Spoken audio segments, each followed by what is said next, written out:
Well, hello, writers. Welcome to episode number 389 of How Do You Write? I'm Rachael Herron. I am so thrilled that you're here with me today as we are talking to Ashley Wilda. This is a fantastic interview, and we talk about being fully immersed in a scene, and we talk about writing the story that you're actually meant to tell. We talk about fear. Oh, it's a good one.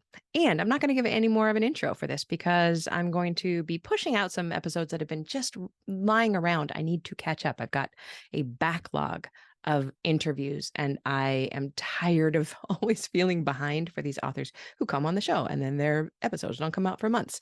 So I'm going to be pushing out extra episodes every once in a while, and this is one of them. So here is Ashley's bio. Ashley Wilda is an author living in Eastern Virginia. She particularly enjoys writing young adult fiction and poetry, but loves reading any work whose words sing and whisper magic to the reader.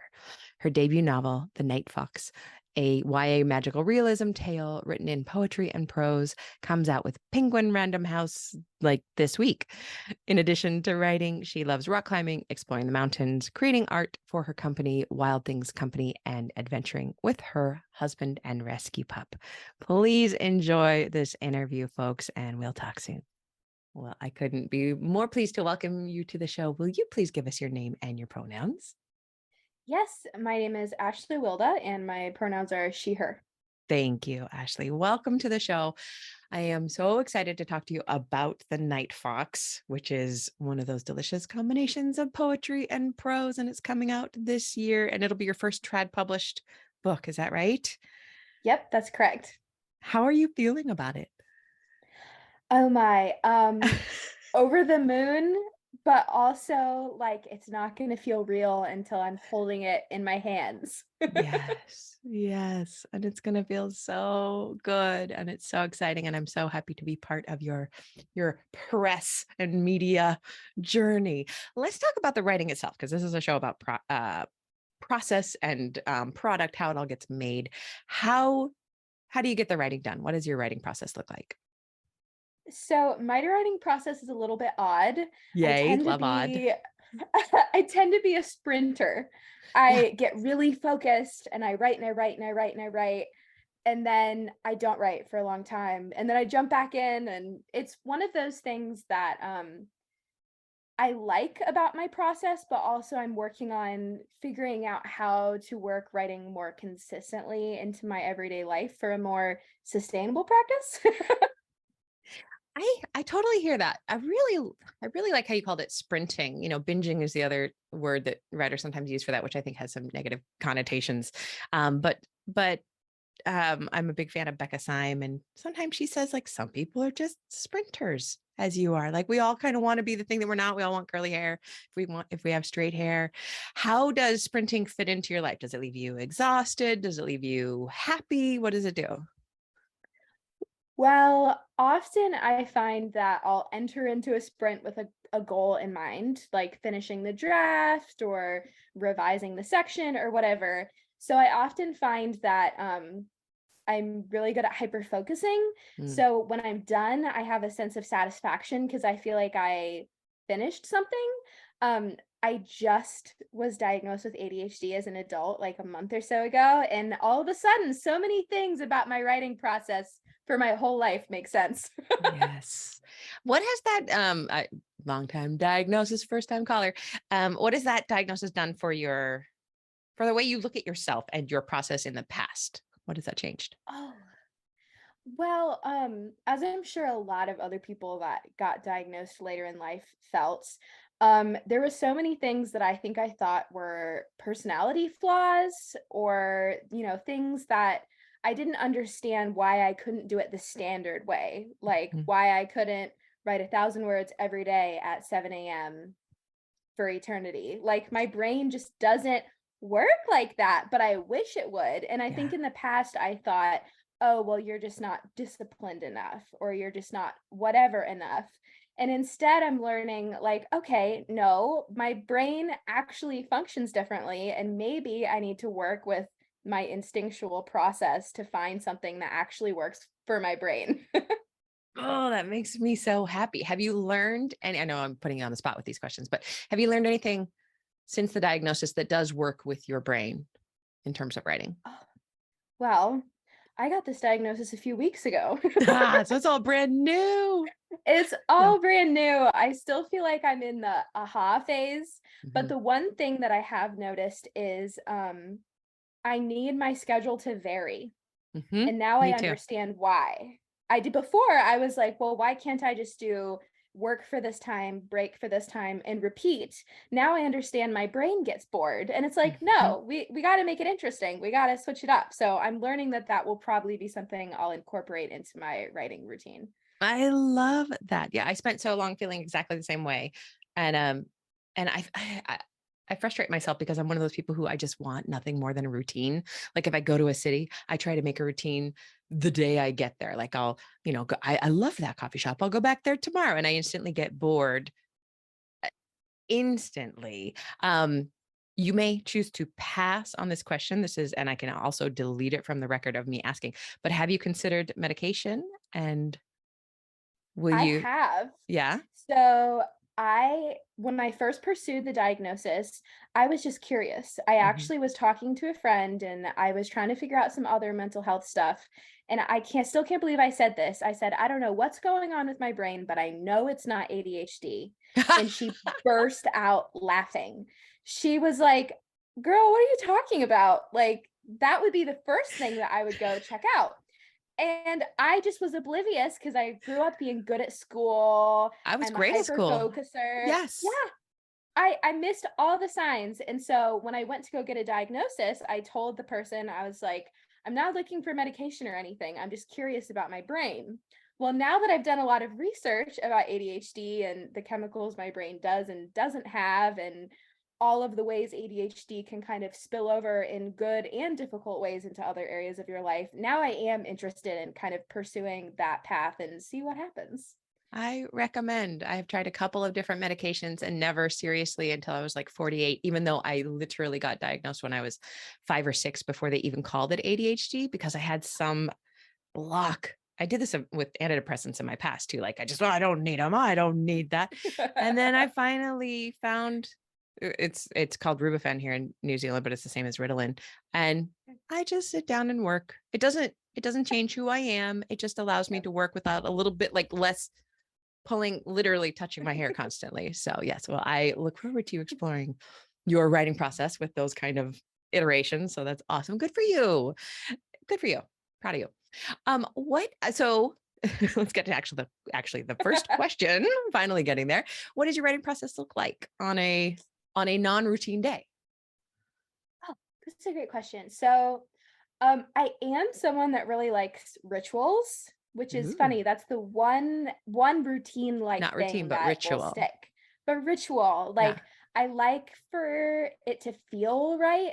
And maybe that's because I'm an Enneagram 4 and a highly sensitive person. Like the aesthetic really matters to me. Yeah. So I love to be somewhere comfortable. I have to be alone, or in a coffee shop with just like, that constant background noise, which kind of feels like the same thing. Hmm. I love to make myself a cup of tea. And I've also realized I really love rereading a few pages of what I just finished writing to get back kind of into the feeling that I was Mm, experiencing before. that's lovely. And actually very much echoes what I do. I've got my tea. I like to do my rereading, a little bit of touching, not really editing, but just like remembering what the vibe is. What am I even trying to do? Yeah, what's the feeling here? What is your biggest challenge when it comes to writing? Oh, um, I love metaphors. I love lyrical language. I think that's why I love the hybrid of prose and poetry so Yeah. much. But my dear, dear, sweet editor and agent are always like, now, Ashley, we love your lyrical nature. However, we just need one descriptor. But four are so much better. And they mean different I things when you put them know. together in a package.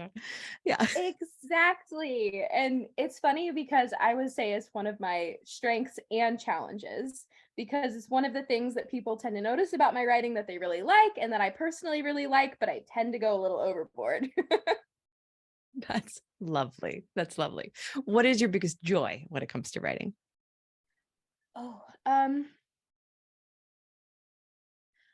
I have to say, one of my favorite parts of the writing process, and also one of my favorite parts of like kind of writing that first draft, is the moments when the characters are so fully fleshed out that, for lack of a better term, they have a mind of their own. Like, you're wanting to take a story in a different place, and then there's that little part of your mind that says, well, that character wouldn't say that, or they wouldn't do that, they would do this instead. And to me, that's the like exciting moment of being like, oh, like I've created a world with a person and emotion here, because they're on their own path and I'm kind of along for the ride now. And that's probably one of my favorite parts. You were driving and now you're in the passenger seat or the Yeah. backseat driving. Where so for me, my characters, they don't really come to life until the first draft is done and I'm in at least the second draft. Whereas I have a friend who the characters come to her in her sleep before she's written a word and they drive the car the whole time. Where in your process do the characters start to come alive? Ooh, so I have I guess an exercise, for lack of a better term, that I always do before I start a first draft, because for me, the the character's backstory and emotions are what is driving the entire plot forward for me. I'm a very like emotion driven writer. So I always ask myself the question, like, what are my characters' greatest fear, and what's the lie they're telling themselves, and Mm. like what's their greatest dream or desire. And so fleshing those out ahead of time kind of gives me like a real sense of who they are. I read a similar set of questions in a book, I think when I was about writing when I was 14 or something. I think it was by Susan May Warren. And I just latched onto those questions because it really brought my characters alive for me. Yeah. But then, of course, by the time you're done with the first draft always feels like telling the story to yourself for the first time. So I often feel like I don't 100% know them until I'm done with the first draft. And I look back and go, oh, that's who you are. At that point, do you renegotiate the answers you came up with for those questions, or do you even need to do that?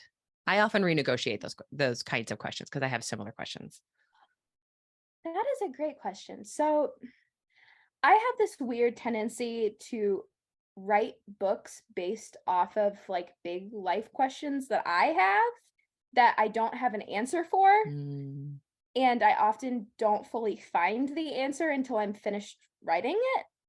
So oftentimes it means that the characters are also in their own ways kind of pursuing the answer to that question. So because of that, they do change and shift a lot during the book. So I would say that often what happens the second time around, it's not so much that the details of what they went through have changed. My perspective of where it's leading is different because now I know where it's going and I can kind of just make those little tweaks as I Hmm. go, knowing where it's headed. Whereas the Hmm. first time, like we're all figuring it out at the same time. But I think that really lends for a beautifully nuanced character generation. Rather than going in and saying, I'm going to take this character from point A to point Z, you went off in, 3 or 4 dimensions and ended up at the planet that doesn't have a letter attached to it. You know what I mean? Like that way you get to follow them basically in real time and let them grow. Yeah, I love I that. I find that incredibly inspiring. You may have just done this, but can you share a craft tip of any sort with us? Oh, yes. So both the number one thing that I feel like I look for when I'm reading a book, and it's also my number one thing in my writing that for me is the mark of whether I've done something successfully or not, is am I fully immersed in this scene like I am the character? And Mm. whether that's it doesn't matter the point of view. Like you can do that whether in your unlimited third or Hmm. normal third or first person or whatever. Like for me, it's not about point of view. It's about I can tell that I'm seeing the world through this colored lens. And so for me, the craft tip that I heard that really helps me is someone said if you have two or three characters and they're all watching the same rainstorm, the three of them inside their heads are going to be viewing Mm. that same event completely differently. What a So beautiful way to say that. think about like how would this person filter the world, and then try to slip that into your writing and the reader will just feel it a lot more. That is so beautifully said and so much harder done on the page. But I can tell just by the language you're using, you are really a master at emotion and knowing the characters and showing that view and being immersed in the setting. How do you know when you are fully immersed in the scene? Because that's something that I always struggle with. Oh goodness. I definitely think it's easier when you're reading it, like Yeah. reading someone else's work versus writing it. Because when Yes. you're reading, it's just this like magical fifth sense where you're like, Yeah. oh, this is the one. And you don't know why, but it's just Yeah. this extra special something. But then when it comes to your own writing, you're like, I'm the person that's supposed to create that somehow. How do I do that? And for me, I've noticed that if I'm writing a scene and all of a sudden the scene is going faster in my head than I can type it, and like I'm Mm. trying to catch up with it. Usually when I go back and read that scene, I'm like, okay, I have something special here. And it might be raw and it might be messy and I might have to edit it a million times, but there's like an emotional core there. So I guess just like not being afraid to kind of let the emotion of a scene run away with you because you can refine it later. I love that. And it made me think about just something that happened last night where I was trying to get into a book that everybody loves. And I had given, I don't know, I'd given it like half an hour, maybe 45 minutes. And I was just really like, why? I should love this. Everybody loves this. And then I just decided to put it down and pick up a different library book. And I lost track of time. I'm in the scene. I was absolutely immersed. And what I realized was happening to me now that you're saying that is I was immersed in the scenes of the second book. I never got immersed. I never got carried away. And I'm sure it carries other people away. But it's the same thing for our writing. When you go in and you lose control in a bit, you lose the ability to remain at a sedate walking pace. Maybe that's our tip, that we are in the flow. Gorgeous, Yeah, I would gorgeous. agree with that. What is the kindest thing that anyone has ever done for you in your writing career? Oh, um, I'm a firm believer that sometimes the things that make the most impact on someone's life are the things that you'll never know.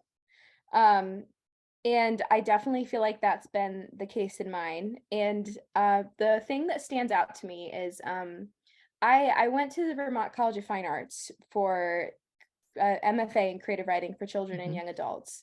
And one of the things that they do there is every residency, every member of the graduating class gives their own lecture about something that is really meaningful to them that they've Oh, done research cool. on or is related to their life. It's so cool.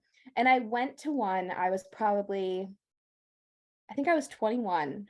And it was summer of 2018, I think. And it was about grief in the writing process.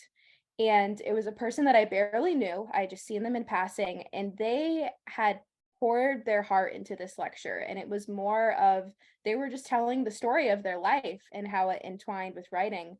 And I just felt something tug inside me. And I was getting this realization that I have been writing around the story that I'm meant to tell for years. I've written my way around it in every way I can because I'm Wow. scared to write it.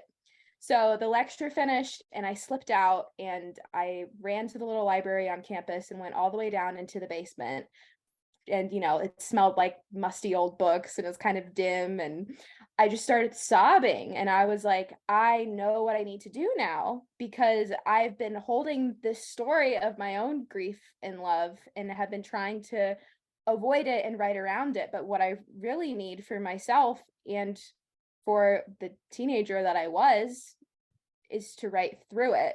And that person was completely oblivious to the fact that they had made such an impact on anyone in the audience. But like, I will always remember that as a big turning moment for my writing. Have you ever told them? Have you ever reached out to them? I actually did when I signed the contract for The Night Fox, because that ended Yeah. up being the book, was The Night Fox. Wow. And I just tagged them in some sort of Facebook comment and I was like, this is probably going to sound really weird to you, but without your lecture, none of this would have ever happened.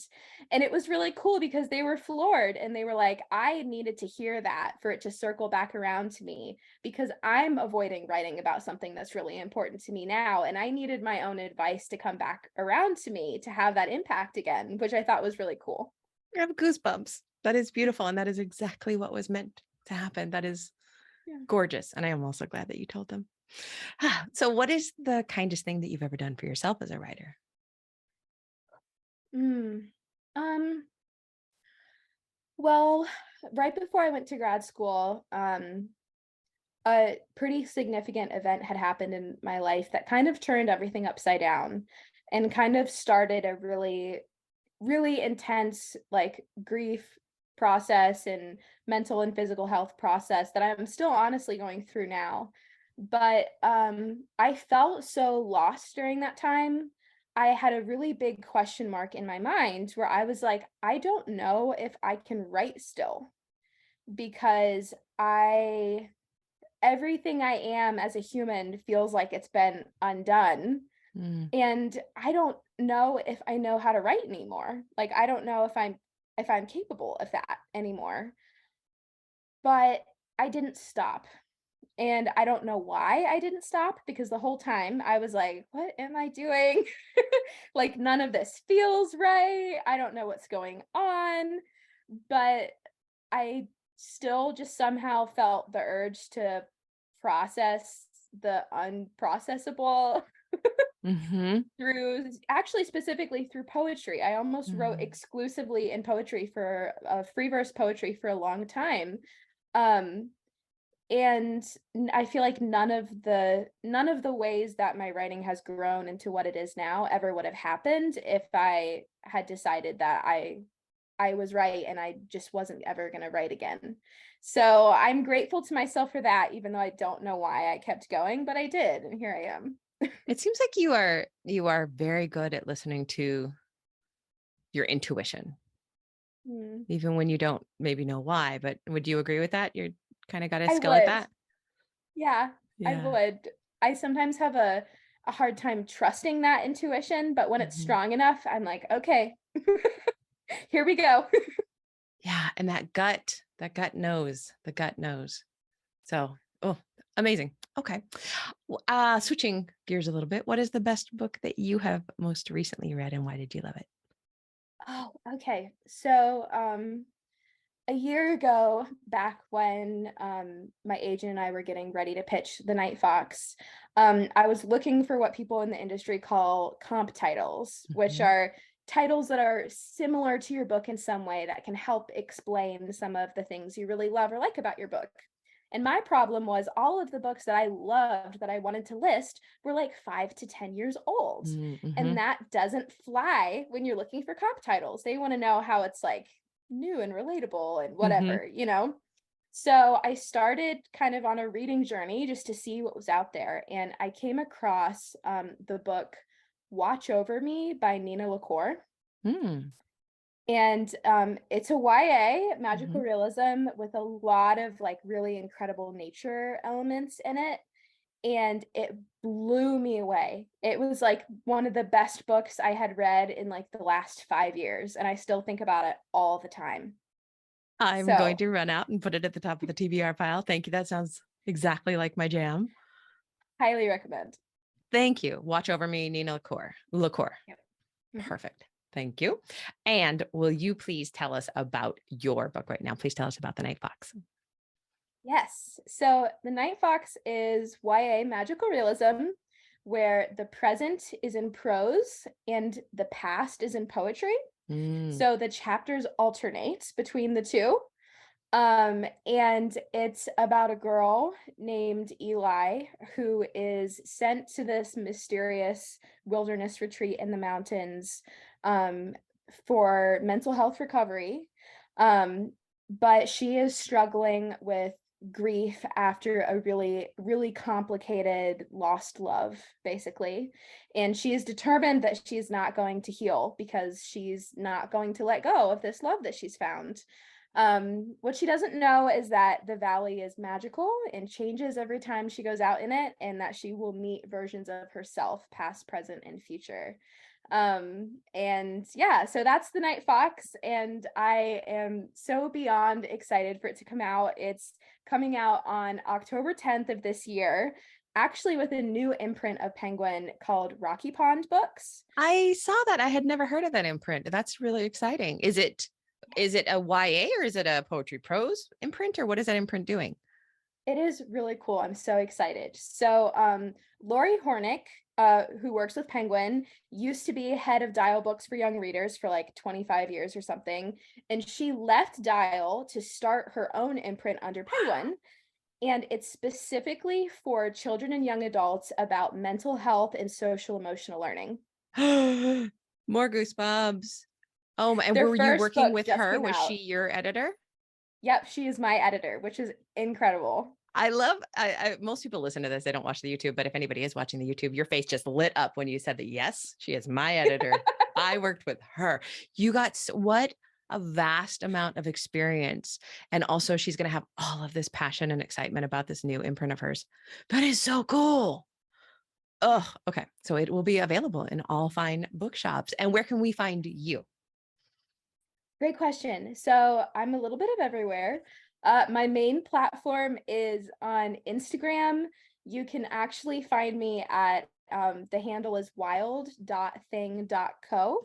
When I'm not doing writing, I also do pottery, music, visual art, all sorts of other things. So my name's Ashley Wilda, but my artistic handle is Wild Thing Company. So that's my Instagram handle is wild.thing.co. I'm also on Twitter and Facebook and TikTok, and my website is ashleywilda.com. I run a little poetry blog there, so you can kind of find me everywhere. Thank you so much for being on the show. It was a delight to talk to you, and may your book just fly from the shelves. So excited for you. Thank you so much. This has been wonderful.